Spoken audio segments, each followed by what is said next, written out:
আহ, আচ্ছা, তোমাদের সবার কাছে আমার একটা প্রশ্ন, যদি তোমরা কেউ জানো তাহলে প্লিজ আমাকে একটু কমেন্টে জানাও।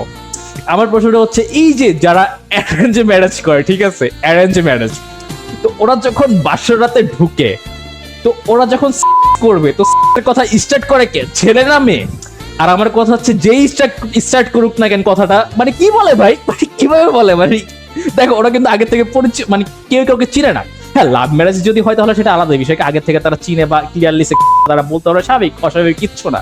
বাট বুঝো, অ্যারেঞ্জ ম্যারেজ ভাই, ঠিক আছে, মানে প্রথম রাতেই, মানে চিনেটা যায়, এটা প্রথম রাতেই, মানে ওটা কে ভাই স্টার্ট করে কিভাবে ভাই? আবার তো ভাই এটার কথা চিন্তা করে আসতে আসতে মানে চিনেটা যায় এটা প্রথম রাতেই। সো কাইন্ডলি তোমরা যদি কেউ জানো বা কারো যদি এক্সপিরিয়েন্স থাকে, আমাকে একটু কমেন্টে জানাও ভাই প্লিজ।